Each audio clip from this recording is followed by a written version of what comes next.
শুভ অক্ষয় তৃতীয়া উপলক্ষে মহোৎসবের আয়োজন করা হয়েছে রামনগর 4 নং রোড স্থিত শ্রী রাম ঠাকুর সেবা মন্দিরে। একই সঙ্গে মন্দির প্রতিষ্ঠা দিবসও উদযাপন করা হবে।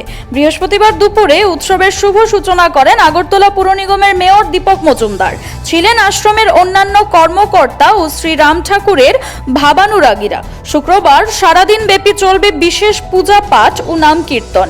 মেয়র এই উৎসবের সর্বাঙ্গীন সাফল্য ও সকল ভক্তবৃন্দের উপস্থিতি কামনা করেছেন। প্রসঙ্গত, প্রতি বছর রামনগর 4 নং রোড স্থিত শ্রী শ্রী দীনদয়াল আশ্রম বাড়িতে অক্ষয় তৃতীয়া উপলক্ষে রাম ঠাকুরের উৎসব হয়ে আসছে।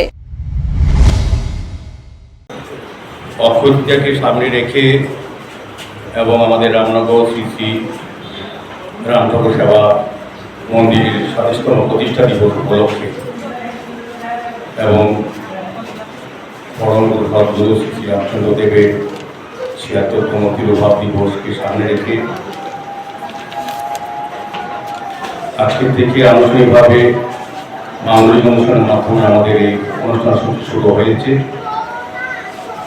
আগামীকালকে অক্ষয় তৃতীয়ার সারাদিন নাম কীর্তন হবে, প্রসাদ বিতরণ করা হবে ভক্তদের মধ্যে, উপস্থিত আশ্রিতদের মধ্যে ঠাকুরের। আমার আশা এবং প্রত্যাশা থাকবে এই নাম কীর্তনের মাধ্যমে আমরা শ্রী রাম ঠাকুরের সান্নিধ্য লাভ করবো, ঠাকুরের আশীর্বাদ আমরা পাবো, ঠাকুরের চরণে আমরা আশ্রয় নেব।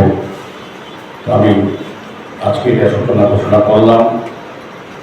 আমরা জাতি ধর্ম বর্ণ নির্বিশেষে এই রাম ঠাকুর সেবা মন্দির রামনগর দীনদয়াল শিববাড়ি আশ্রমে প্রতি বছর এইভাবে অনুষ্ঠানের সূচনা হয়েছে। আমি প্রত্যেকে এই শুভ অনুষ্ঠানে অংশগ্রহণ করার জন্য আবেদন রেখে শ্রী শ্রী রামচন্দ্রের চরণে কোটি প্রণাম শ্রদ্ধা স্মরণ করে আমার আলোচনা। CRI TV, channel for news and entertainment.